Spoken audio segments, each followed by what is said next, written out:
नमस्कार प्यारे बच्चों, आप सभी का स्वागत है पीडब्ल्यू किस ऑनलाइन भव्य मंच पर। मैं हूं सत्यम और मैं आपसे रूबरू हो रहा हूं मास्टर 30 बैच के अंदर, जहां पर हम प्रत्येक चैप्टर के हिंदी के प्रत्येक चैप्टर के 30 क्वेश्चन डिस्कस करते हैं। यानी कि ऐसे प्रश्न डिस्कस करते हैं जो परीक्षा में कहीं ना कहीं आने की उम्मीद हो, कहीं ना कहीं आ चुके हैं और आने वाली परीक्षा में कहीं ना कहीं आप उनसे टकराएंगे यानी कि रूबरू होंगे। तो चलिए बच्चों, आज के सेशन की शुरुआत करते हैं। आज हम बात करते हैं कि आज हम क्या क्या और कौन से चैप्टर को पढ़ने वाले हैं। तो प्यारे बच्चों, आज की जो कक्षा होने वाली है, ये जो कक्षा है ये होगी यूपी बोर्ड के लिए। और यूपी बोर्ड के अंदर, ठीक है,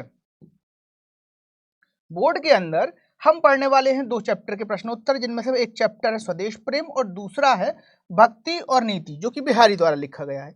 तो चलिए भैया जी शुरुआत करते हैं। देखिए, स्वदेश प्रेम जो है ये लिखा गया था रामनरेश त्रिपाठी द्वारा। इसका जो थीम है, मेन थीम जो है ना बच्चों, ये जो मेन थीम है वो है हमारे पूर्वजों का यशोगान गाना, कि भाई हम पहले क्या थे। देखो, आज के संदर्भ में यदि बात करें तो आज के 200 साल का जो भारत था, ठीक है, वो एक अलग चीज था और आज का जो भारत है वो एक अलग चीज है। ठीक है, अभी मैं देख रहा था यूट्यूब पे कि पहले ना जो दिए जलाने का सिस्टम था वो कितना मैकेनाइज्ड हुआ करता था।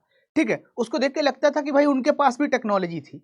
पर आज का जो समय है ना वो सुपर टेक्नोलॉजी का है। पर उस टाइम की जो चीजें थी ना, अब वो धीरे धीरे आउटडेटेड होती गई हैं और हमें उनके विषय में जानकारी भी नहीं है, चूंकि हम अपने पूर्वजों को भूल चुके हैं। तो इसी बात को लेकर ना रामनरेश त्रिपाठी ने कविता लिखी थी। इस कविता का जो मजनून था वो इस चीज को लेकर था कि भाई हमारे जो लोग हैं, वर्तमान पीढ़ी जो है वो अपने पूर्वजों को भूल चुकी है और अपने पूर्वजों को, अपने परवर्ती लोगों को भूल जाने के कारण वे जो लोग हैं, वर्तमान के जो लोग हैं, वो एक कुंठा में जी रहे हैं। तो उसी कुंठा से निकालने के लिए उन्होंने इस कविता को लिखा था और स्वतंत्रता को लक्ष्य बनाकर लिखा था। ठीक है, भक्ति नीति के अंदर हम बिहारी की चर्चा करेंगे, जहां पर हम दो तरीके की बात करेंगे।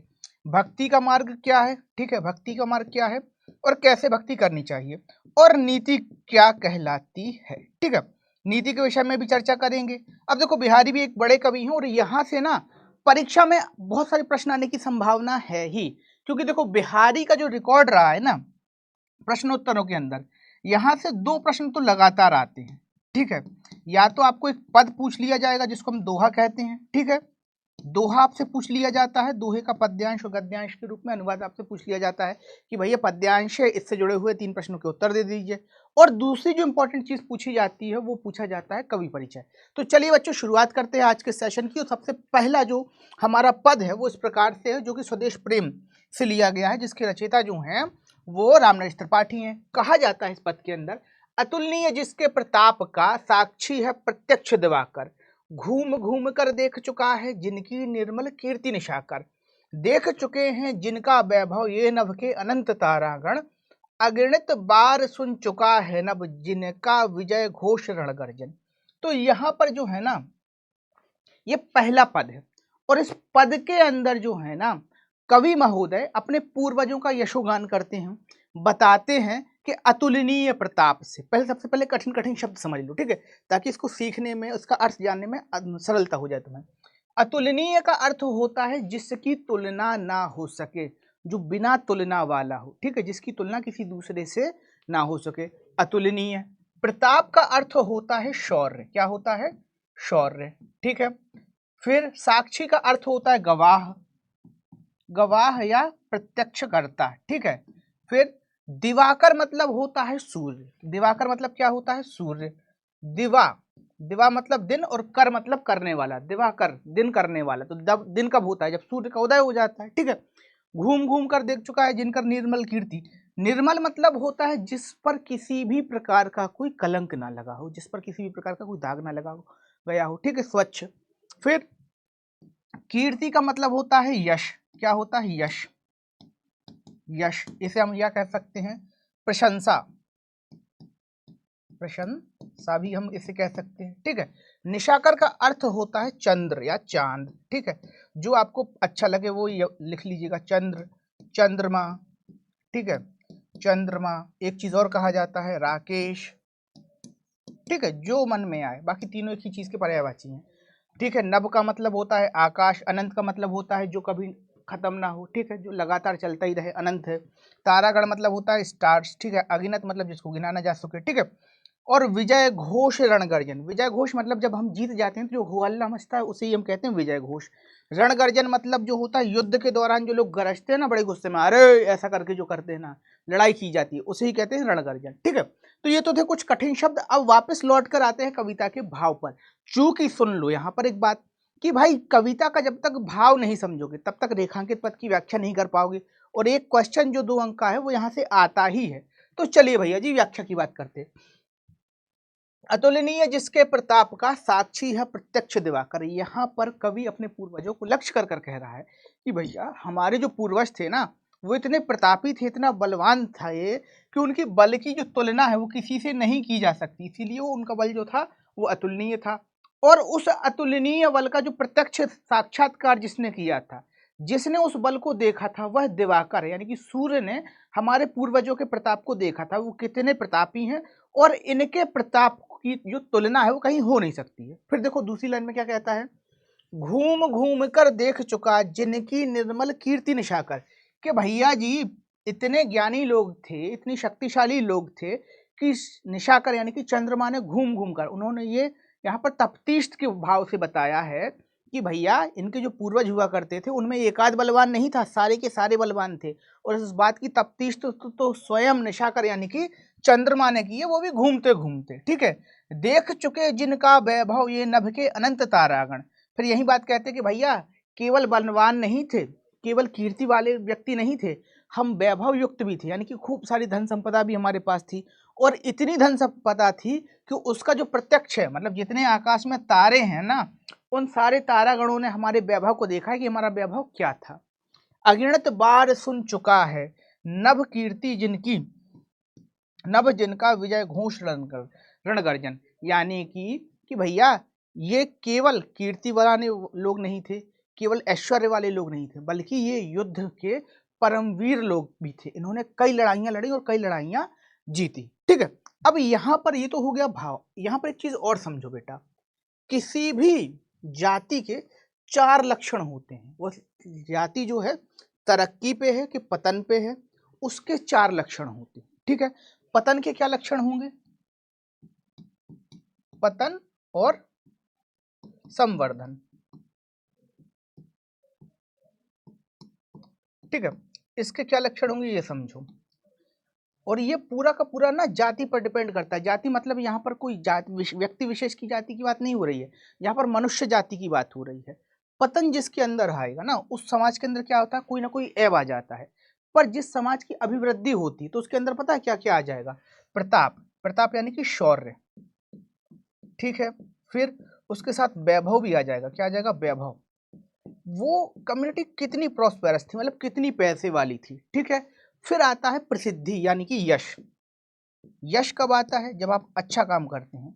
यहाँ पर एक चीज याद रखिएगा, केवल पैसे से यश नहीं आता है। जब आप अच्छा अच्छा काम करते हैं समाज में, आप हर तरीके से अच्छे व्यक्ति हो जाते हैं, तब यश आता है। ठीक है, वरना लोग तो किसी को छोड़ते ही नहीं है। ठीक है, अगर किसी समुदाय के अंदर ये 3 क्वालिटी आपको दिखें, शौर्य हो, शक्ति हो, वैभव भी हो और यश भी हो, और इसके साथ साथ उनकी विजय भी हो रही हो, तो वो जो कम्युनिटी है, वो जो समाज है, वो जो सभ्यता है, वो जो है अपने चरम उत्कर्ष की ओर चल रही है। ठीक है, यानी कि उसका उत्कर्ष भी है और उस समाज के जो मानदंड है वो भी अच्छे होंगे। तो ये जो चारों बातें हैं ना, इस पैराग्राफ में बताई गई हैं, और इस पैराग्राफ के माध्यम से बताया गया है कि हमारे पूर्वज जो थे वो कितने उन्नत थे। चलिए इस बात को समझ गए। अब यहाँ से हम बात करते हैं कि किस किस तरीके के प्रश्न आते हैं। पहला प्रश्न जो आएगा उस प्रकार से आएगा, उपरोक्त पद्यांश का संदर्भ लिखिए। अब यहाँ पर ना लिखना कैसे ये समझ लो। जब भी संदर्भ की बात हो तो आपको 2 चीजें मिक्स टू मिक्स बताना ही है। पहली चीज ये बताना है कि भाई ये जो पद है, ये जो पद्यांश है, ये कहाँ से लिया गया है। तो आप यहाँ पर बताएंगे, क्या बताएंगे कि प्रस्तुत पद्यांश हमारी पाठ्य पुस्तक हिंदी के काव्य खंड में संकलित श्री राम नरेश त्रिपाठी द्वारा रचित स्वदेश प्रेम शीर्षक से अवतरित है। यह कविता त्रिपाठी जी के काव्य संग्रह स्वप्न से ली गई है। तो क्या क्या बताना है कि भैया ये कविता जो है वो कहाँ से ली गई है। ये जो पद है हमारी हिंदी के काव्य खंड से लिया गया है।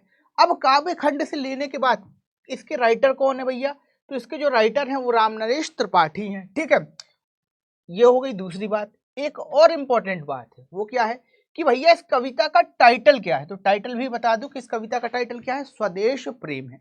ठीक है, तो ये तीन बातें जो हैं वो आपको हर संदर्भ में लिखनी ही है, और यही इन तीन बातों के नंबर मिलते हैं। जो आपको 2 मार्क्स मिल रहे हैं ना, वो इन तीन बातों को लिखने के ही मिल रहे हैं, इसके अंदर और कुछ बताया भी नहीं जाता। संदर्भ में यही बताने की परंपरा है। चलिए, संदर्भ कंप्लीट करने के बाद बात करते हैं अगले प्रश्न की। अगला प्रश्न जो आपसे पूछा जाएगा 2 अंक के लिए, वो ये पूछा जाएगा कि रेखांकित पद्यांश की व्याख्या कीजिए। अब रेखांकित पद्यांश क्या है?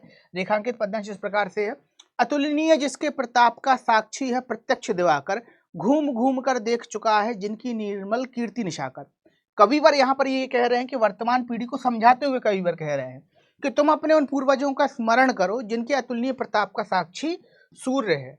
आज भी दे रहा है कि भाई सूर्य क्या कह रहा है, आज भी उनके प्रताप का साक्षी है, और वो गवाही दे रहा है कि भैया जो आप है ना, आपके जो पूर्वज थे वो वास्तव में महान थे। ठीक है, फिर आगे क्या है, वे हमारे ही पूर्वज थे जिनकी धवल और स्वच्छ कीर्ति को चंद्रमा यत्र तत्र सर्वत्र घूम कर देख रहा है या देख चुका है। ठीक है, तो यहाँ पर बताया गया है, इस पैराग्राफ के माध्यम से संकेत ये किया गया है कि हमारे पूर्वजों का यश कितना विस्तृत था।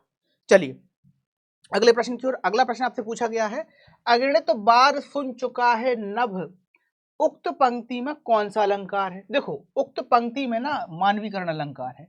अब ये मानवीकरण क्या बला है, इस बला को समझ लो। ठीक है, वैसे तो ये अलंकार है और अर्थालंकार की श्रेणी में आता है। ठीक है, पर मानवीय अलंकार कैसे है या मानवीकरण अलंकार क्यों है, किस लिए है, इस बात को समझो। जब भी प्रकृति क्या प्रकृति या प्रकृति के उपादान क्या उपादान, अब उपादान क्या होता है भाई, जैसे पेड़ है, ठीक है, आपके पौधे हैं, ठीक है, ऐसी चीजें जो प्रकृति में पाई जाती हैं, वो मनुष्यों की तरह व्यवहार करने लगे, मनुष्यों की तरह क्रिया करने लगी प्रकृति, तो वहीं पर मानवीकरण अलंकार होता है। मानवीकरण अलंकार का मतलब ही है प्रकृति के उपादानों का मनुष्यों की तरह प्रयोग होना या मनुष्यों की तरह व्यवहार करना। जैसे कहा गया है, अगिनत बार सुन चुका है नभ।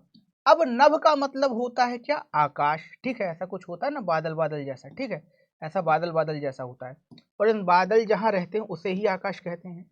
अब आकाश ना दिखाई देता है ना समझ में आता है। ठीक है, जब आप ऊपर जाएंगे तो आपको बादल दिखाई देगा, आकाश नहीं दिखाई देगा। ठीक है, तो आकाश सुन कैसे सकता है, और ये सुन नहीं सकता, पर कवि ने ये कहा है कि आकाश यानी कि नभ ने कई बार सुना है, इसीलिए यहाँ पर प्रत्यक्षीकरण हो जाता है। इसका आकाश के मानवीय प्रक्रियाओं का प्रत्यक्षीकरण हुआ, इसीलिए यहाँ पर मानवीकरण अलंकार हो गया। ठीक है भैया जी, चलिए आगे बढ़ते हैं। अगला प्रश्न है, उक्त पद्यांश में किस विषय वस्तु की चर्चा की गई है? तो भैया उक्त पद्यांश में चर्चा की गई है हमारे पूर्वजों के यशोगान की। हमारे जो पूर्वज थे वो कितने विद्वान थे, कितने महान थे, इन बातों की चर्चा जो है वो यहाँ पर की गई है। चलिए अब बात करते हैं अगले पैराग्राफ की। तो अगला पैराग्राफ इस प्रकार से है, अरे एक क्वेश्चन और रह गया। चलो देखो, नभ किसकी गर्जन सुन चुका है? तो आकाश में हमारे जो पूर्वजों की जो अनंत विजय रण गर्जन थी वो नभ सुन चुका है। यानी कि आकाश ने किस चीज को सुना था भैया? तो आकाश ने इस बात को सुना था कि हमारे जो पूर्वज थे उन्होंने कई सारे युद्ध लड़े थे और हर युद्ध में विजय प्राप्त की थी। इसी विजय के उद्घोष को जो है ना, नभ ने कई बार सुना था। चलिए आगे बढ़ते हैं अगले प्रश्न पर। अगला प्रश्न इस प्रकार से है, शोभित है सर्वोच्च मुकुट से जिनके दिव्य देश का मस्तक, गूंज रही है सकल दिशाएं जिनके जय गीतों से अब तक, जिनकी महिमा का है अविरल साक्षी सत्य रूप हिमगिरिवर, उतरा करते थे विमानतल जिनके विस्तृत वृक्ष स्थल पर। ठीक है, तो ये पैराग्राफ है और इससे जुड़े हमें प्रश्न हल करने हैं।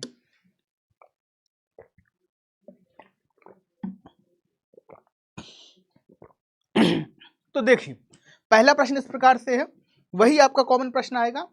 अरे पहले इसको समझ तो लो। देखो कठिन शब्दों के अंदर सबसे पहले बात करें, शोभित मतलब होता है अच्छा दिखना, ठीक है, या शोभा को प्राप्त करना। जिस चीज से शोभा प्राप्त होती है उसे ही शोभित कहते हैं। ठीक है, फिर देखो दूसरी बात क्या है, सर्वोच्च मुकुट। सर्वोच्च मुकुट मतलब सबसे ऊंचा मुकुट। यहाँ पर चर्चा की गई है हिमालय की, क्या की, हिमालय की। ठीक है, और यहाँ पर यदि बात करें काव्य सौंदर्य की तो यहाँ पर लक्षणा शब्द शक्ति आपको देखने को मिल रही है, क्योंकि सीधी बात नहीं कही है।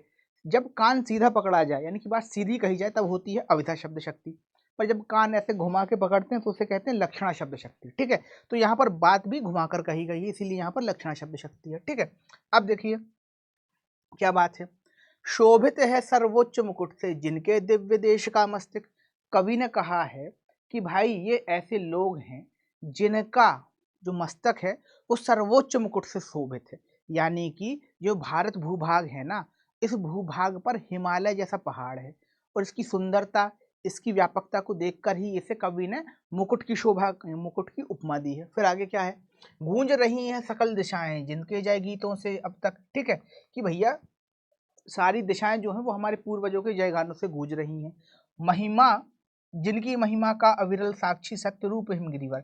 हमारी महिमा का, हमारे पूर्वजों की महिमा का जो साक्षी है यानी कि गवाह है, जिन्होंने हमारी महिमा देखी है, जिन्होंने हमारे पूर्वजों का श्रेय देखा है, यश देखा है, उन सब का जो साक्षी है ना वो हिमगिरिवर है। हिमगिरिवर मतलब हिमालय है। ठीक है, और कभी हमारे यहाँ इतना व्यापार हुआ करता था, इतना वो था, ठीक है, विकास था कि भैया प्रत्यक्ष यहाँ पर जहाज उतरा करते थे, विमानतल उतरा करते थे। ठीक है, तो ये बात भी कही गई है यहाँ पर। अब चलिए बच्चा बात करते हैं यहाँ से जुड़े प्रश्नों की। पहला प्रश्न इस प्रकार से, उपरोक्त पद का संदर्भ लिखिए। तो भैया वही बात है, प्रस्तुत पद्यांश हमारी पाठ्य पुस्तक के हिंदी काव्य खंड में संकलित रामनरेश त्रिपाठी द्वारा रचित स्वदेश प्रेम से लिया गया है। ठीक है, कहाँ से लिया गया है? स्वदेश प्रेम से लिया गया है। इस कविता, और ये कहाँ, ये कविता भी कहाँ दी गई थी? तो ये कविता जो है ना वो कवि के जो काव्य संग्रह है स्वप्न, वहां दी गई है। ठीक है, चलिए आगे बढ़ते हैं अगले प्रश्न पर। अगले प्रश्न में पूछा गया है रेखांकित पंक्ति का या रेखांकित पद्यांश की व्याख्या कीजिए। पद्यांश इस प्रकार से है, शोभित है सर्वोच्च मुकुट से जिनकी दिव्य देश का मस्तक, गूंज रही है सकल दिशाएं जिनके जय गीतों से अब तक। कवि कहते हैं कि यह जो हमारा भारत है, हमारे भारत जिस स्मरणीय पूर्वजों का देश है, इसका मस्तक हिमालय रूपी सर्वोच्च मुकुट से सुशोभित हो रहा है। हमारे पूर्वजों के विजय गीतों से आज तक भी संपूर्ण दिशाएं गूंज रही हैं। ये ही नहीं, वे पूर्वज थे, वे ही हमारे पूर्वज थे जिनकी महिमा की गवाही आज भी सत्य स्वरूप वाला श्रेष्ठ हिमालय दे रहा है, अथवा जिनकी महिमा की गवाही आज भी हिमालय के रूप में प्रत्यक्ष है। ठीक है, तो यहाँ पर इस तरीके से इसका अर्थ आप लिख सकते हैं। ठीक है, अब बढ़ते हैं आगे बेटा अगले प्रश्न पर। अगले प्रश्न में आपसे पूछा गया है उक्त पद में कौन सा रस है? तो बेटा उक्त पद में ना वीर रस की प्रधानता है। अब वीर रस कैसे आप जानेंगे कि वीर रस की प्रधानता है? यहाँ तो लिखा मिल गया, वहां कैसे जानेंगे? तो देखो बेटा, एक हिंट तो ये है कि रामनरेश त्रिपाठी की जो कविता है वो पूरी की पूरी वीर रस में लिखी गई है, जो आपके चैप्टर में है। ठीक है, दूसरी बात ये है कि जब भी कहीं किसी व्यक्ति के गुण का वर्णन किया जाए, क्या, या यश का वर्णन किया जाए, यहाँ पर हमेशा याद रखिएगा, यश वर्णन जब भी किया जाएगा, क्या किया जाएगा? यश का वर्णन किया जाएगा, वहां हमेशा वीर रस होगा। कौन सा रस होगा? वीर रस होगा। ठीक है, जब किसी देवी देवता का वर्णन किया जाएगा, क्या किया जाएगा? देवी देवता। ठीक है, तो वहां पर भक्ति हो जाएगी। क्या हो जाएगी? भक्ति हो जाएगी। ठीक है, क्योंकि वहां पर ना एक चीज याद रखिएगा, देवी देवताओं का वर्णन बहुत रेयर है कि कभी लड़ते हुए किया जाए। ठीक है, उनके हमेशा सौम्य स्वरूप का वर्णन किया जाता है, इसीलिए वहां पर भक्ति हो जाती है। पर मनुष्यों का जब भी वर्णन किया जाता है तब वहां पर क्या किया जाता है? उनके यश का, उनके वैभव का वर्णन किया जाता है, इसीलिए वहां पर वीर रस हो जाता है। चलिए आगे बात करते हैं अगले प्रश्न की। अगला प्रश्न इस प्रकार से है, विश्वत रेखा का वासी जो जीता है नित हाँप हाँप कर, रखता है अनुराग अलौकिक वह भी अपनी मातृभूमि पर। ध्रुववासी है, ध्रुववासी जो हिम में तम में जी लेता है कांप कांप कर, वह भी अपनी मातृभूमि पर कर देता है प्राण निछावर। भैया जी इसका अर्थ समझिए, विषुवत रेखा का जो वासी, देखो भैया विषुवत रेखा जो है ना एक मानी हुई रेखा है कि भैया ये जो रेखा है वो पृथ्वी के भागों को बताती है। ठीक है, अब यहाँ पर जो है ना देखो, कोई भी रेखा खींचोगे वो दो हिस्सों में बांट ही देती है किसी भी चीज को, इसी तरीके से विषुवत रेखा का भी है। लेकिन विषुवत रेखा के यहाँ पर जो जिक्र किया गया वो इसलिए किया गया है क्योंकि विषुवत रेखा के जो निवासी हैं वहां पर जो है ना सूर्य का गर्मी बहुत ज्यादा होता है। ठीक है, बहुत ज्यादा गर्मी पड़ती है सूर्य की, और इस गर्मी के कारण क्या होता है भाई साहब कि वहाँ का जो जीवन है वो बहुत अस्त व्यस्त किस्म का हो जाता है। बहुत ज्यादा गर्मी पड़ने के कारण लोगों का जो जीवन है ना वो बहुत जटिल सुविधाओं के साथ चलता है। भाई जटिल चीजें हैं तो सुविधाएं बहुत ज्यादा होंगी नहीं, पर फिर भी वहाँ के लोग जी रहे हैं। ठीक है, और अपनी मातृभूमि से प्रेम रखते हैं, यही बात जो है वो कभी कह रहा है, वह भी अपनी मातृभूमि पर। ध्रुववासी, जो ध्रुववासी मतलब देखो यहाँ जो नीचे की तरफ रहते हैं इन्हें कहते हैं ध्रुव। ठीक है, उत्तरी ध्रुव दक्षिणी ध्रुव, तो यहाँ जो रहेंगे, ठीक है, यहाँ पर जो है सूर्य की रोशनी कम आती है, इसीलिए यहाँ पर क्या हो जाता है, बर्फ पड़ती है। और ध्रुववासी भी इन्हीं को कहते हैं। ध्रुववासी जो हिमतम में, अब भैया यहाँ पर जो है ना बर्फ पड़ती है तो हिम हो गया, तम मतलब अंधेरा, क्योंकि सूरज की रोशनी तो यहाँ पड़ती है ना, 6 महीने तो यहाँ अंधेरा ही रहता है, ठीक है। तो भैया तम हो मतलब अंधेरा वहाँ है, ठीक है। जी लेता है कांप कांप कर, कि भैया बहुत ठंड पड़ेगी तो आदमी तो कांपेगा, ठंड लगेगी, और ठंड इनको लगती भी है। पर इस बात पर भी, इतना सब होने पर भी, वह अपनी मातृभूमि पर कर देता है प्राण निछावर। इतना सब हो जाने पर, ठीक है, इतना सब हो जाने पर कि भैया कहीं गर्मी पड़ रही है तो कहीं ठंड पड़ रही है, पर उनके जो मूल निवासी हैं अपनी मातृभूमि पर जो है ना सब कुछ अर्पित कर देते हैं, ठीक है। जैसे सेंटिनल आइलैंड का एक किस्सा है, ठीक है, वो सोशल मीडिया पर ज़्यादा फेमस रहता है, ठीक है। वहाँ ना लोगों को आने जाने का मौका नहीं दिया जाता है। क्या करते हैं कि कोई भी बाहरी व्यक्ति है यदि उस आइलैंड पर पहुँचने की कोशिश करता है या वहाँ के लोगों से संपर्क साधने की कोशिश करता है, ठीक है, तो वहाँ के लोग ना उसको मार पीट के सीधा कर देते हैं, ठीक है। ऐसे बहुत सी किस्से आपने सुने होंगे कि वहाँ पर जो भी जाने का प्रयास करता है, ठीक है, वो अंत में मारा ही जाता है। सफल तरीके से वहाँ पर बहुत कम लोग या नाम मात्र के लोग ही पहुँच पाए होंगे, ठीक है। तो उसके पीछे भी यही भाव रहता है कि भाई किसी भी तरीके से अपनी मातृभूमि की रक्षा की जा सके, ठीक है। चलिए आगे बात करते हैं यहाँ से जुड़े प्रश्नों की। तो बेटा वही पद्यांश का संदर्भ लिखना है तो बता दीजिएगा कि प्रस्तुत जो पद है वो हमारी पाठ्य पुस्तक, हमारी हिंदी की पाठ्य पुस्तक के काव्यखंड से लिया गया है।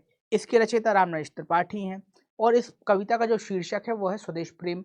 यह कविता जो है वह स्वप्न काव्य संग्रह से ली गई है, ठीक, इस तरीके से इसको बताइएगा। अब आगे बढ़ते हैं, बात करते हैं दूसरे प्रश्न की, जो सबसे महत्वपूर्ण प्रश्न है। यहाँ पर रेखांकित पद की व्याख्या करनी है। रेखांकित पद क्या है? ध्रुववासी जो हिमतम में जी लेता है कांप कांप कर, वह भी अपनी मातृभूमि पर कर देता है प्राण निछावर, ठीक है। तो देखो यहाँ पर ना बात ये कही जा रही है कि जो ध्रुववासी हैं, जो अंटार्कटिका जैसे महाद्वीप में रहते हैं, बहुत ठंडी जगहों पर रहते हैं, ठीक है, ऐसी जगह पर रहने वाला व्यक्ति भी भले ही प्रकृति का सताया हुआ हो, बहुत ज़्यादा ठंड झेल रहा हो, बहुत ज़्यादा जो चीज़ें हैं वो झेल रहा हो, खराब स्थिति में हो, लेकिन वह भी वहाँ पर जीना सीख जाता है और अपनी मातृभूमि से उतना ही प्रेम करता है। इतनी कठिनाइयों के बाद भी जो है ना अपनी मातृभूमि को त्यागने का भाव जो है उसके मन में कभी नहीं आता। वह अपनी मातृभूमि से लगातार उतना ही प्रेम करता रहता है, ठीक है। तो यही बात जो है वो आपको लिखनी है। व्याख्या ये है, जब नोट्स आपके पास पहुंचा तो लिख लीजिएगा। अब बात करते हैं अगले प्रश्न की। अगले प्रश्न में पूछा गया है विषुवत रेखा का वासी अपना जीवन कैसे बिताता है। तो भैया विषुवत रेखा का जो वासी है ना वो अपना जीवन हाँप हाँप कर बिताता है। कहने का अर्थ ये है कि विषुवत रेखा के निकटवर्ती जितने भी देश हैं वहां पर भयंकर गर्मी पड़ती है और इस गर्मी के कारण जो है ना जीवन थोड़ा सा अस्त व्यस्त हो जाता है, ठीक है। पर इस अव्यवस्था को झेलते हुए भी वह अपनी मातृभूमि को त्यागता नहीं है बल्कि उस मातृभूमि के साथ ही जीता है, ठीक है। यही बात जो है यहाँ पर पूछी गई है। बात करते हैं अगले पद की। उक्त पद का मूल भाव क्या है? तो भैया उक्त पद का मूल भाव है मातृभूमि के प्रति प्रेम की अभिव्यक्ति करना। यहाँ पर कवि ये बताता है कि इतनी कठिनाइयों में जीवन जीने के बाद भी व्यक्ति अपनी मातृभूमि को कोई नहीं छोड़ता, यानी कि अपनी माँ को कोई नहीं छोड़ता। तो इसी बात की अभिव्यक्ति करने के लिए यहाँ पर यह कविता रखी गई थी।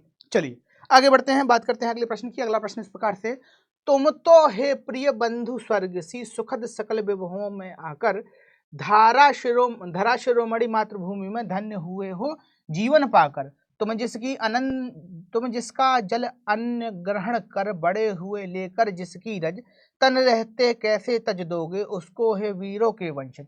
तो भैया इस कविता में ना सबसे पहले शुरुआत में वो कहता है कि भैया तुम जो लोग हो ना, हे भाइयों तुम, यानी कि तुम्हारी चर्चा हो रही है कि तुम जो है ना स्वर्ग सी सुखद सकल विभवों में आकर, ठीक है, कि भैया ये जो मातृभूमि है हमारी वो स्वर्ग जैसी सुंदर है, सुखद है और यहाँ पर सारे वैभव पाए जाते हैं। तो ये बात सच है बेटा, भारत के अंदर ऐसी कोई चीज़ नहीं है जो तुम्हें ना उपलब्ध हो, चाहे वो भौतिक दृष्टि से आप बात करो, चाहे आप भौगोलिक दृष्टि से बात करो। हमारी पहुँच में है या नहीं है वो बात अलग है, लेकिन जितने भी प्राकृतिक संसाधन हैं, जो भी प्रकृति हमें दे सकती थी भारत में, वो सारी चीज़ें खूब कूट कूट के दी गई, भर भर के दी गई, ठीक है। और इसी बात को कहता है कि भाई धरा शिरोमणि मातृभूमि, यहाँ पर धरा शिरोमणि, ठीक है, यानी कि धरती की जो शिरोमणि है वो मातृभूमि है, ठीक है, ये बात कही गई है। और यहाँ पर तुम जीवन पाकर धन्य हो गए हो, यानी कि हम भारत जैसी भूमि में आकर धन्य हो गए हैं। फिर आगे कभी ये बताता है, तुम जिसका जल अन्न ग्रहण कर बड़े हुए लेकर जिसकी रज, यानी कि जहाँ हम खेले, जिसका हमने खाना खाया, जिस मिट्टी में हम पले बड़े हैं, क्या जब तक तुम्हारे शरीर में जान रहेगी तुम उसको तज दोगे, यानी कि उसको छोड़ दोगे? तो भाई ऐसा तो कोई नहीं करेगा। और यही प्रश्न वो पूछ रहा है वीरों के वंशजों से किससे? हमसे पूछ रहा है कि भैया तुम जहाँ पैदा हुए हो, हे वीरों के वंशज, ये बताओ जिस मातृभूमि में, जिस भारतवर्ष में तुम पैदा हुए हो, तुम बड़े हो यहाँ, ये तुम्हारी मातृभूमि है। अब जब संकट आएगा तो क्या तुम अपनी मातृभूमि को छोड़ दोगे? ठीक है, तो यही बात जो है वो कविता के माध्यम से पूछता है। तो ये बेटा कविता का भावार्थ था। अब चलिए बढ़ते हैं प्रश्नोत्तरों की ओर। प्रश्न वही पूछेगा, संदर्भ तो संदर्भ पूर्वक रहेगा। आप बताइएगा कि कवि कौन है, कवि की जो कविता है उसका शीर्षक क्या है, ये शीर्षक कहाँ से लिया गया है। ठीक है, तो ये तमाम बातें आप बताइएगा। फिर बढ़ते हैं प्रश्नोत्तर की ओर। तो भैया प्रश्न के अंदर दूसरी चीज जो पूछी गई है 2 नंबर के लिए, वो व्याख्या पूछी जाती है। व्याख्या इस तरीके से पूछी गई है, तुम जिसका जल अन्न ग्रहण कर बड़े हुए, लेकर जिसकी रज तन रहते, कैसे तज दोगे उसको है वीरों के वंशज। तो भैया यहाँ पर ये कह रहा है कवि कि तुम धन्य हो जहाँ तुमने जन्म पाया है और जहाँ का तुमने अन्न खाकर पानी पीकर इस धूल मिट्टी में खेले हो। बड़े होकर जब इस शरीर के रहते हुए हे वीरों के वंशज तुम इसे कैसे त्याग सकते हो, अर्थात इसकी रक्षा करना तुम्हारा पहला कर्तव्य है। ठीक है, तो यहाँ पर वो उद्बोधन भी दे रहा है, समझा भी रहा है कि भाई साहब जिस मिट्टी में खेले हो उस मिट्टी का हक अदा करो, उस मिट्टी का कर्ज अदा करो, क्रांति की ज्वाला में अपना पार्टिसिपेशन दो, यानी कि अपना भाग लगाओ। ठीक है, तो ये बात जो है वो यहाँ पर कही जा रही है। अब चलिए बात करते हैं आगे की, तुम हो प्रिय बंधु स्वर्ग सुखद सी, उक्त पंक्ति में कौन सा अलंकार है? तो बेटा यहाँ पर उपमा अलंकार के दर्शन होते हैं। चलिए बढ़ते हैं अगले प्रश्न की ओर। फिर देखो आगे बात क्या कही गई है, निर्भय स्वागत करो मृत्यु का, मृत्यु एक विश्राम स्थल, जीव जहां से फिर चलता है, धारण करता नव जीवन संबल, मृत्यु एक सरिता है जिसमें श्रम से कातर जीव नहाकर फिर नूतन धारण करता काया रूपी वस्त्र बहाकर। तो भैया यहाँ पर ये बात कही गई है कि अगर मृत्यु आती है इस रास्ते पर चलते हुए, मतलब किस रास्ते पर चलते हुए? स्वतंत्रता के रास्ते पर चलते हुए यदि मृत्यु आती है तो डरो मत, उसका निर्भय होकर स्वागत करो, क्योंकि मृत्यु जो है एक विश्राम ग्रह है। क्या है? विश्राम ग्रह है। जब हम थक जाते हैं तो अपने घर जाके सो जाते हैं, इसी तरीके से जब मनुष्य का जीवन थक जाता है तब वह मृत्यु का आश्रय लेता है। और ये बात सच भी है, इसीलिए मृत्यु बुढ़ापे में आती है। ठीक है, कोई कोई बदनसीब होते हैं कि उन्हें जल्दी आ जाती है, लेकिन अमूमन मृत्यु बुढ़ापे में ही होती है। ठीक है, और ये सार्वभौमिक सत्य है कि नेचुरली जो डेथ है वो बुढ़ापे में ही होगी, जब जीवन थक जाता है, जब आप जीवन के सारे अनुभव ले चुके होते हैं तब। ठीक है, और वहां पर यही कहता है कवि कि भैया मृत्यु तो एक विश्राम स्थल है जहां से व्यक्ति आराम करके नव जीवन को प्राप्त करके वापस चल देता है। ठीक है, फिर आगे दूसरी उपमा देता है मृत्यु को कि मृत्यु एक सरिता है जिसमें श्रम से कातर जीव नहाकर फिर नूतन धारण करते काया रूपी वस्त्र बहाकर। ठीक है, तो यहाँ पर सुनो, दूसरे उपमा में ये कहता है कवि कि मृत्यु जो है ना वो एक नदी है। यहाँ पर जो लोग हैं, अपने जो जीव है ना, वो यहाँ पर स्नान करके दूसरा वस्त्र धारण करते हैं, यानी कि दूसरा शरीर धारण करते हैं और फिर अपनी यात्रा पर निकल पड़ते हैं। ठीक है, चलिए, तो ये था भावार्थ। अब बात करते हैं यहाँ पर प्रश्नोत्तरों की। तो बेटा यहाँ पर जो संदर्भ रहेगा वो ज्यों का त्यों, यानी कि पूर्ववत रहेगा। अब यहाँ पर पूर्ववत क्योंकि हम लगातार एक ही पाठ से पढ़ते आ रहे हैं तो मैंने पूर्ववत यहाँ पर लिखा है। ठीक है, लेकिन अगर परीक्षा में आ जाए तो आपको नहीं लिखना है महोदय जी। ठीक है, वरना ये कहोगे सर जी जैसा आपने बताया था हम बिल्कुल वैसा लिख के आए हैं, पूर्ववत का पूर्ववत ही लिख के आए हैं, तो नंबर भी पूर्ववत मिलेंगे। ठीक है, और पूर्ववत मतलब फिर जानते हो क्या ही मिलेगा। ठीक है, अब देखो अगला प्रश्न क्या है। तो भैया यहाँ पर करनी है व्याख्या। व्याख्या इस प्रकार से है कि मृत्यु एक सरिता है जिसमें श्रम से कातर जीव नहाकर फिर नूतन धारा करता है काया रूपी वस्त्र बहाकर। तो भैया यहाँ पर कवि ये कहता है कि मृत्यु एक नदी है जिसमें नहाकर मनुष्य जीवन भर की थकान को दूर करता है। वह उसी मृत्यु रूपी नदी में अपने शरीर पुराने वस्त्र को बहा देता है और पुनर्रूप से, यानी कि दूसरे नए जीवन रूपी वस्त्र को धारण करता है। कवि का तात्पर्य यहाँ पर यह है कि हम निर्भीकता और उल्लासता के साथ मृत्यु का स्वागत करना चाहिए। ठीक है, पर ऐसा कोई कर नहीं पाता है। ठीक है, ये बात अलग है कि मृत्यु जो है वो जीवन को परिवर्तित कर देती है, एक नई दिशा देती है, पर ये सब कहने की बातें हैं। जब आदमी मर जाता है तो फिर आदमी मर ही जाता है। अब यहाँ पर एक प्रश्न है कि मृत्यु एक सरिता है जिसमें श्रम से कातर जीव नहाकर, उक्त पंक्ति में कौन सा अलंकार है? तो बेटा यहाँ पर विश्राम स्थल, मृत्यु एक विश्राम स्थल है और मृत्यु एक सरिता है, दोनों में रूपक अलंकार है। ठीक है, रूपक अलंकार मतलब क्या होता है? जहां उपमेय और उपमान, ठीक है, दोनों में सादृश्यता आ जाए, दोनों एक ही प्रतीत होने लगे। ठीक है, दोनों क्या हो जाए?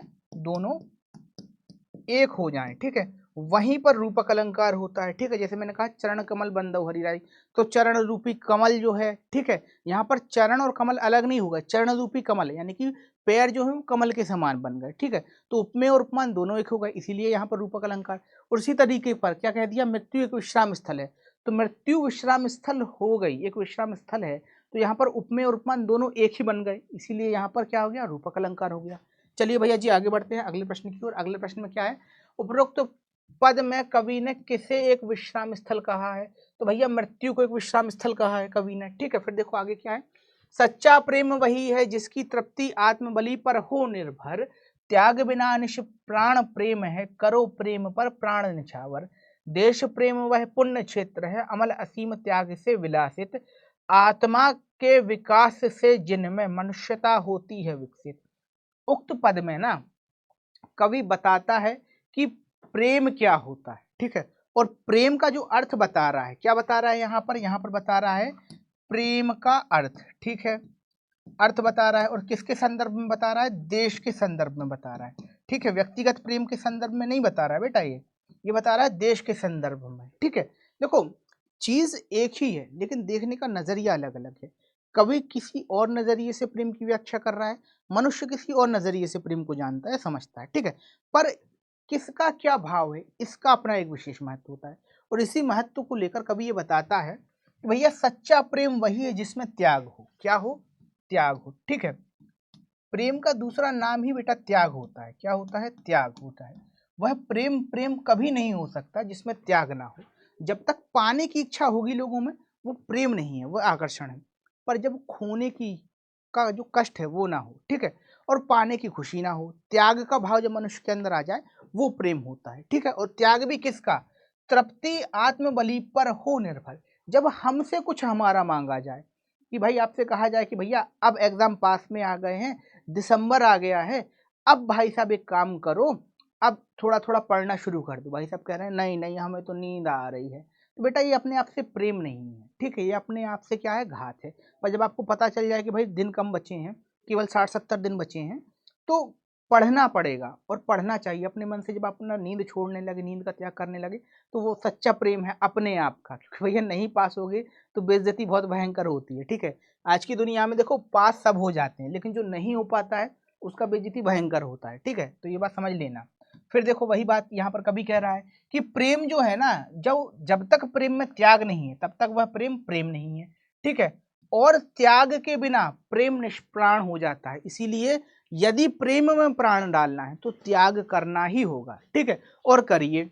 देश प्रेम वह पुण्य क्षेत्र है, फिर आगे इसी बात को बढ़ाता हुआ कहता है कि भाई देश के प्रति जो प्रेम है वह ऐसा प्रेम है कि बिना त्याग के वो विकसित ही नहीं हो सकता, वह तभी विलासित होगा, तभी वह गौरव का पात्र बनेगा जब उसमें त्याग जुड़ा हो। तो आप देखना बेटा मातृभूमि के लिए हमेशा त्याग ही किया गया है, कभी भी किसी भी देश के इतिहास में तुम ना ये नहीं देखोगे कि मातृभूमि के प्रति प्रेम ये हुआ है कि किसी देश ने दूसरे देश पर कब्जा कर लिया है, ठीक है। इस चीज को राजाओं की उपाधि तो माना गया है दुनिया में, लेकिन कभी भी ये नहीं कहा गया कि ये देश प्रेम है, किसी दूसरे पर कब्जा कर लेना देश प्रेम है, ठीक है। इसीलिए तुम भी देखना ना अंग्रेजों के इतिहास में भी, ठीक है, हम ब्रिटिश कंपनी कहते हैं, ठीक है, ब्रिटिश रूल कहते हैं, वो खुद अपने देश को ना मातृभूमि के प्रति नहीं मानते हैं कि हमने दूसरे देशों पर कब्जा करके बहुत अच्छा या अपनी मातृभूमि का विकास किया। उनके जनरल्स के अंदर भी यही है कि भैया हमने लूट मचाई है दुनिया भर में, या उस चीज को उन्होंने ऐसे डेकोरेट किया कि भाई हमने कॉलोनाइज किया था चीजों को, ठीक है, सारी चीजों को हमने व्यवस्थित किया है, लेकिन उनकी जो मेंटेलिटी है या उनकी जो विचारधारा है, उनका जो गवाह है उस तरीके से नहीं है, ठीक है। और यहाँ पर जब भी तुम देश प्रेम के प्रति इतिहास पढ़ोगे तो ये चीज तुम देखोगे कि हर इतिहास में देश प्रेम के प्रति, मातृभूमि के प्रति लोगों ने त्याग ही किया है। तो यही इस बात को कहा गया है कि जब तक अमल त्याग ना हो, असीम त्याग ना हो, ठीक है, तब तक जो है ना देश प्रेम का जो भाव है वो विकसित होता ही नहीं, वो विलासित होता ही नहीं। फिर आत्मा के विकास से जिनमें मनुष्यता होती है विकसित, आत्मा के विकास से यानी कि आत्मा तभी विकसित होती जब हमारी आत्मा विकसित हो गई, हमारे अंदर ज्ञान आ गया, ठीक है, और इस ज्ञान से मनुष्यता विकसित होगी कि नहीं होगी, मनुष्यता वास्तव में विकसित होगी, ठीक है, तभी तो बड़ी बुद्धि वाले लोग जो हैं, बड़े ज्ञानी लोग जो है ना, वो सभ्यता के विकास करने में सफल हो जाते हैं, ठीक है। चलिए आगे बढ़ते हैं। बात करते हैं प्रश्न उत्तरों की। तो देखो बेटा, पूछा जाएगा संदर्भ उसी तरीके से लिखिएगा। प्रस्तुत पद्यांश हमारी पाठ्य पुस्तक के हिंदी काव्य खंड में संकलित रामनरेश त्रिपाठी द्वारा रचित स्वदेश प्रेम से लिया गया है। ठीक है, फिर इसके बाद बता देना यह कविता जो है वो काव्य संग्रह स्वप्न से ली गई है। आगे बढ़ो, अगला प्रश्न क्या है? अगला प्रश्न होगा आपका रेखांकित व्याख्या का। देखो बेटा, रेखांकित व्याख्या में वही बताना है कि देश प्रेम वह पवित्र भावना है जो निर्मल और सीमा रहित त्याग से सुशोभित होती है। देश प्रेम की भावना से ही मनुष्य की आत्मा विकसित होती है। आत्मा के विकास से मनुष्य का विकास होता है और देश प्रेम से आत्मा का विकास और आत्मा के विकास से मनुष्यता का विकास होता है या होना चाहिए। अगला प्रश्न आपसे पूछा गया है, कवि के अनुसार सच्चा प्रेम क्या है? तो भैया कवि के अनुसार सच्चा प्रेम वही है जिसमें त्याग की भावना हो। ठीक है, प्रेम चाहे कोई भी हो उसमें त्याग तो होगा ही। अगर त्याग नहीं है, ठीक है, तो समझ लो भाई साहब वहां पर प्रेम नहीं है। ठीक है, समझ गए? अब आगे की बात तुम समझो बिना कहे। फिर देखो अगला प्रश्न क्या है, मनुष्यता कैसे विकसित होती है? तो आत्मा के विकास से मनुष्यता विकसित होती है। ठीक है, जब भी सोसाइटी के अंदर जिन लोगों की आत्मा विकसित नहीं होगी, आत्मा विकसित होने का मतलब ये नहीं है कि शरीर के अंदर तुम्हें मतलब भूत प्रेत दिखना शुरू हो जाएंगे या तुम्हें आत्मा दिखेगी, हाँ देखो वो आत्मा जा रही है, ऐसा नहीं होता है। आत्मा का जो भाव है ना, यहाँ पर मनुष्य के सद्गुणों से, उसकी वृत्तियों से है कि जब तक वह विकसित नहीं होगी तब तक मनुष्यता विकसित नहीं हो पाती है। एक सद्गुण जब आ जाता है तो सद्गुण उस समाज में फैलेगा। ठीक है, फिर धीरे धीरे वही जो उस पीढ़ी है वो पीढ़ी से दूसरी पीढ़ी में वो सद्गुण जाएगा। इस तरीके से मनुष्यता का विकास होगा। ठीक है, चलिए बात करते हैं आगे की। और बेटा यहाँ से हमने पढ़ा, क्या पढ़ा अभी तक? हमने पढ़ा था स्वदेश प्रेम के अंदर जो जो चीजें आने वाली थी या आ सकती हैं। ठीक है, अब हम बात करते हैं भक्ति और नीति की, जो कि बिहारी द्वारा रचित दोहा है। ठीक है, यानी कि यहाँ पर बिहारी की दोहे हम पढ़ेंगे। तो पहला दोहा इस प्रकार से है, मेरी भव बाधा हरो राधा नागर सोए, जातन की छाई पर श्याम हरत दुति होए। तो भैया ये सब पूरे के पूरे पद में, इस पूरे के पूरे दोहे में हमारे जो बिहारी हैं वो राधा रानी से ये आग्रह कर रहे हैं। ठीक है, यानी कि जुगल सरकार से राधा रानी और कृष्ण से ये आग्रह कर रहे हैं कि मेरी भव बाधा हरो, मतलब मेरी जो बाधाएं हैं इस संसार में, जो जो मेरी बाधाएं जो कठिनाई है उनको हर लीजिए। राधा और नागर सोए, यानी कि दोनों लोग जो मिलकर मेरी बाधाओं को हट लीजिए। जातन की छाई परत श्याम हरित जुति हुई, कि भाई जिसकी छाया पड़ने से श्याम रंग भी हरिदुति हो जाता है, यानी कि हरे रंग में मिल जाता है या हरे रंग में प्रकट हो जाता है। ठीक है, या हरित हरित क्रांतिमय हो जाता, हरित कांतिमय हो जाता है, उस राधा से मैं प्रार्थना कर रहा हूँ। ठीक है, यहाँ पर ये बात कह रहे हैं। एक अर्थ तो ये होता है, दूसरा अर्थ यहाँ ये निकलता है कि मेरी भव बाधा हरो। भव मतलब होता है बेटा शरीर, क्या होता है? शरीर। ठीक है, या देह। ठीक है, भव बाधा हरो। ठीक है, यानी कि शरीर की बाधा हरो। ठीक है, कौन हरो? राधा नागर सोए या राधा नागरी सोए। तो राधा का अर्थ होता है हल्दी। ठीक है, एक अर्थ होता है हल्दी। ठीक है, नागरी एक और औषधि होती है। ठीक है, जिसको शायद हम अमलतास से मिलता जुलता एक पौधा होता है, उसे हम कहते हैं नागरी। ठीक है, तो वो जो दोनों हैं, जातन की शाई परत श्याम हरित दुति हो। ठीक है, तो यहाँ पर इसका एक औषधि अर्थ भी निकलता है कि भैया मेरे शरीर की जो बाधा है वो राधा और नागर दोनों हरो, मतलब दोनों औषधियाँ जो हैं वो मेरी बाधा हरो। जातन की छाई परत, यानी कि जिस छाया जगह पर उसका लेप लगाया जाता है, श्याम हरित दुति हुई, तो वहां पर जो है ना निखार आ जाता है। ठीक है, तो एक अर्थ ये निकलता है, पर प्रचलित जो अर्थ है वो यही निकलता है कि हे राधा रानी, मेरे संसार की, यानी कि मेरी जो बाधाएं हैं उनका शमन कीजिए। आप तो इतनी कृपालु हैं, आप तो इतनी दयालु हैं कि आपकी छाया पड़ने से भी जो श्याम, यानी कि जो कृष्ण हैं, जो काले रंग वाले कृष्ण हैं, जो श्याम दूती वाले कृष्ण हैं, वो भी हरित हरित दूती में परिवर्तित हो जाते हैं, यानी कि जिनका आवरण नीले किस्म का है वो भी क्या हो जाते हैं? हरित दूती में प्रकाशित हो जाते हैं। ठीक है, तो ये एक अर्थ होता है।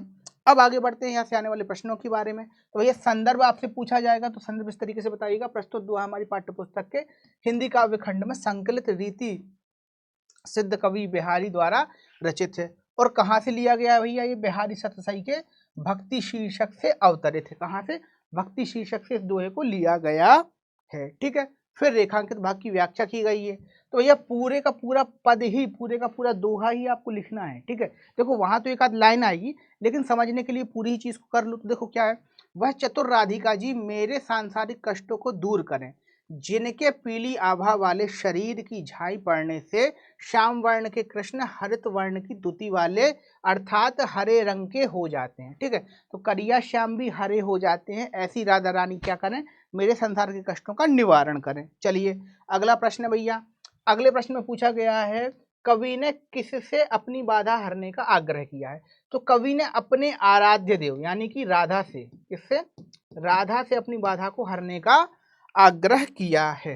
फिर पूछा गया है उक्त पद में कौन सा अलंकार है। तो बेटा श्याम हरित द्युति के अंदर अनेक अर्थ होने के कारण श्लेष अलंकार है। ठीक है, इसके साथ साथ यहाँ पर राधा नागर में ना अनुप्रास अलंकार भी दिखाई देता है। ठीक है, चलिए बात करते हैं आगे की, अगले प्रश्न की। अगला प्रश्न इस प्रकार से है, मोर मुकुट की चंद कनु यो राजत नंद नंद मनु शशि शेखर अकस किए शेखर सतखंड।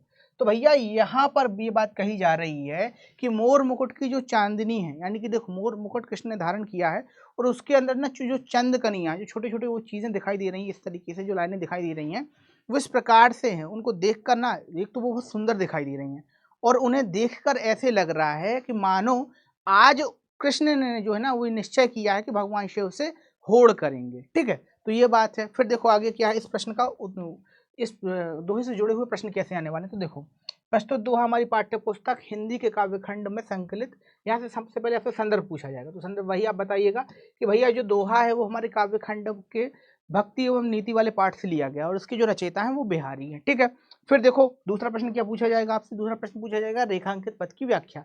वह क्या है, कवि कहता है कि भगवान श्री कृष्ण के सिर पर मोर मुकुट शोभा दे रहे हैं। उन मोर पंखों के बीच में बनी हुई सुनहरी चंद्राकार चंद्रक्रियाएं देखकर ऐसा लगता है जैसे मानो भगवान शंकर से प्रतिस्पर्धा करने के लिए उन्होंने सैकड़ों चंद्रमा जो हैं वो अपने सिर पर जो है वो धारण कर लिए हैं। ठीक है, तो ये बात जो है यहाँ पर हमें लिखनी है, बतानी है।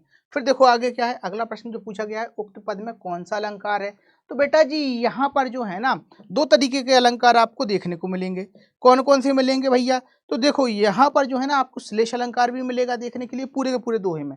श्लेष के साथ साथ आपको अनुप्रास भी देखने को मिलेगा। ठीक है, जैसे शशि शेखर के अंदर आपको अनुप्रास अलंकार देखने को मिलेगा। ठीक है, और आगे जब आप बढ़ेंगे तो आपको क्या मिलेगा, आपको मिलेगा श्लेष अलंकार देखने के लिए। ठीक है, चलिए आगे बढ़ते हैं, अगले प्रश्न की बात करते हैं।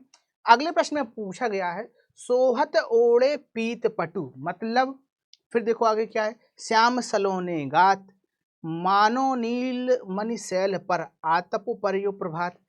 कहा जा रहा है, बिहारी यहाँ पर कह रहे हैं कि कृष्ण जो है ना ऐसे शोभायमान हो रहे हैं पीले कपड़े पहनकर, जैसे नीले नीले शरीर पर जो है ना पीले पीले कपड़े इन्होंने पहन रखे हैं। और ये जो ऐसे शोभायमान हो रहे हैं नीले शरीर पर पीले कपड़े जो कृष्ण पहन रखे हैं वो ऐसे लग रहा है जैसे मानो कि चलो कि नीलमणि एक पहाड़ है। ठीक है, यानी कि एक नीला नीला पूरा भरा चौड़ा पहाड़ है और इस पहाड़ पर सूर्य की रोशनी पड़ रही है। ठीक है, तो उस रोशनी को देखकर ऐसा लग रहा है कि यानी कृष्ण को देखकर ऐसे लग रहा है कि एक पहाड़ पर, एक नीलमणि के पहाड़ पर सूर्य की पीली पीली रोशनी पड़ रही है। ठीक है, अब यहाँ से प्रश्न कौन कौन से आ सकते हैं, तो देखो रेखांकित भाग की व्याख्या कीजिए। तो भैया रेखांकित भाग की व्याख्या इस तरीके से आप कर सकते हैं, श्री कृष्ण का श्याम शरीर अत्यंत सुंदर है, वे अपने शरीर पर पीले वस्त्र पहनकर इस प्रकार शोभा पा रहे हैं मानो नीलमणि के पर्वत पर प्रातः काल की पीली पीली धूप पड़ रही हो।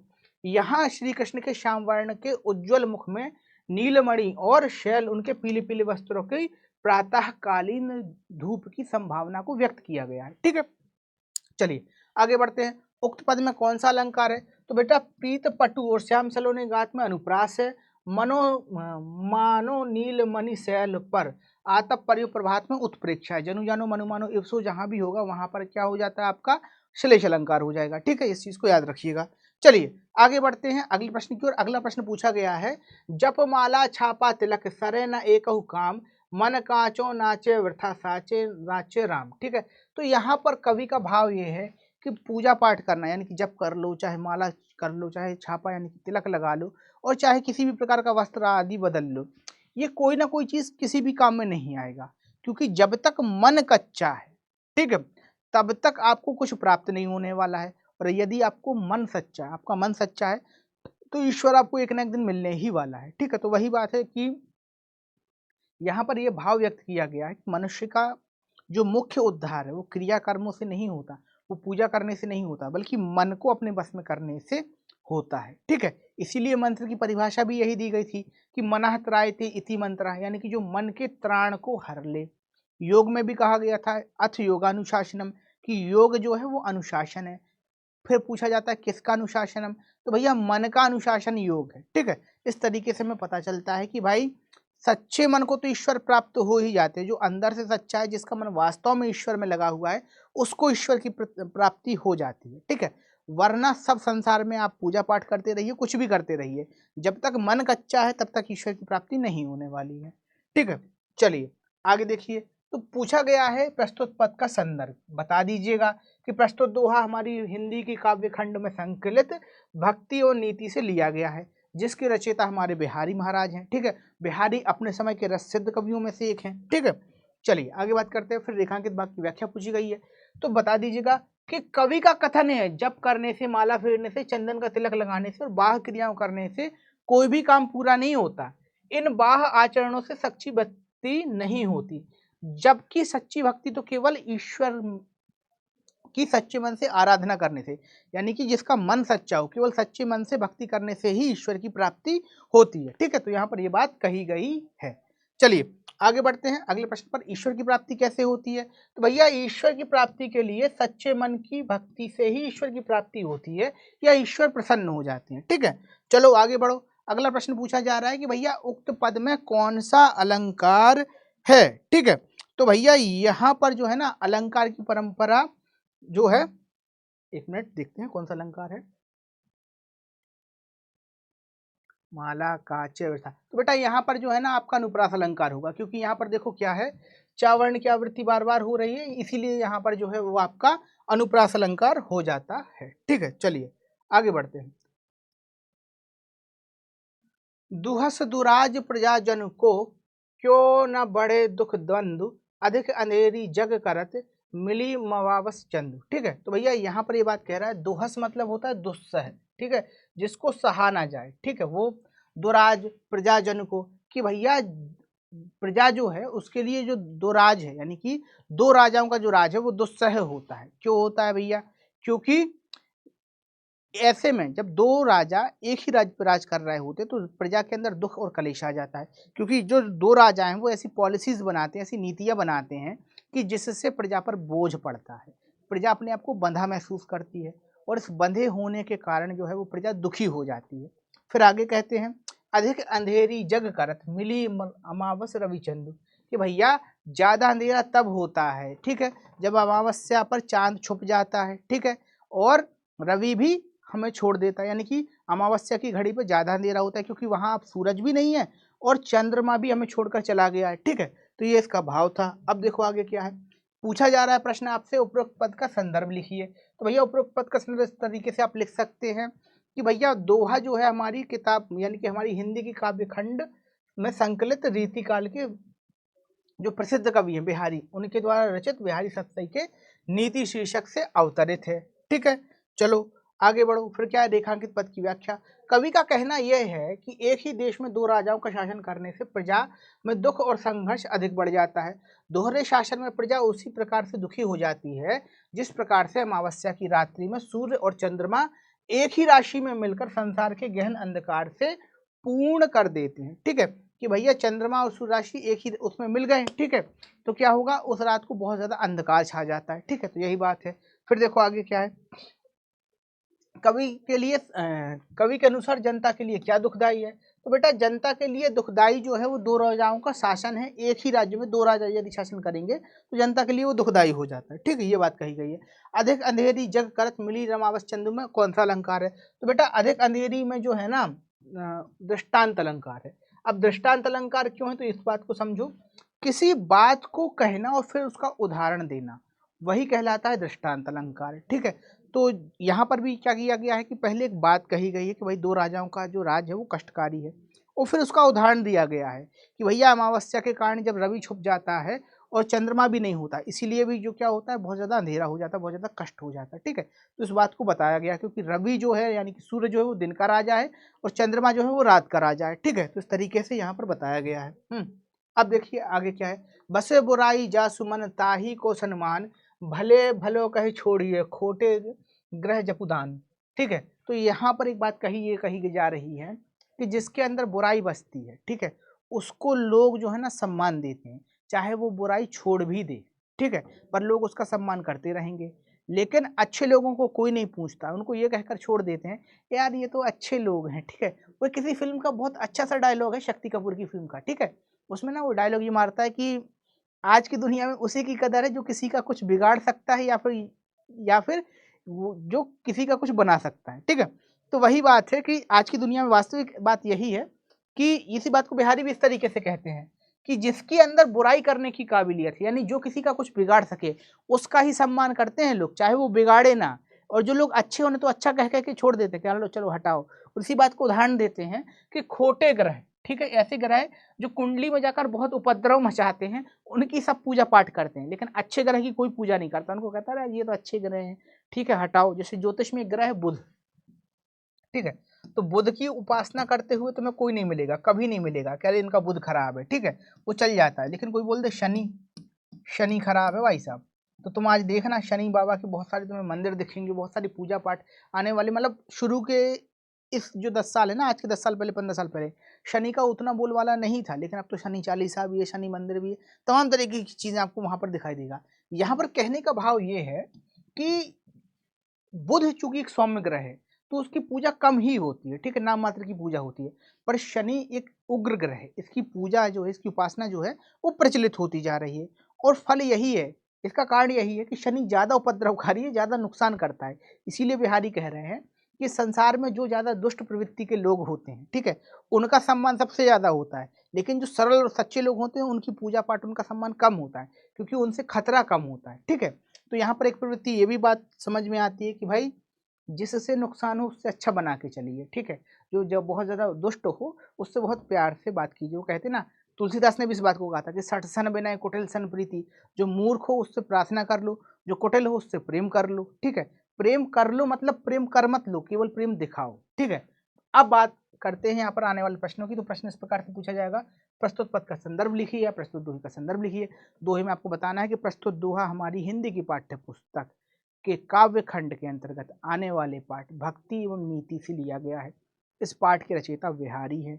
ये दोहे जो हैं वो बिहारी सहित से लिए गए हैं, ठीक है, इस तरीके से आप बता सकते हैं। चलिए आगे बात करते हैं रेखांकित पद की व्याख्या। तो भैया रेखांकित पद की व्याख्या में इस तरीके से आप लिखेंगे, जिसके पास अनिष्ट करने की शक्ति है या बुराई है, संसार उसका बहुत आदर करता है। भले को हानि न पहुंचाने वाला समझकर अर्थात सब छोड़ देते हैं, अर्थात उसकी उपेक्षा करते हैं। लेकिन अनिष्ट ग्रह के आने पर दान तप करके उसे शांत करते हैं। तात्पर्य यह है कि जिसमें बुराई या दुष्टता होती है लोग उसका सम्मान करते हैं, ठीक है।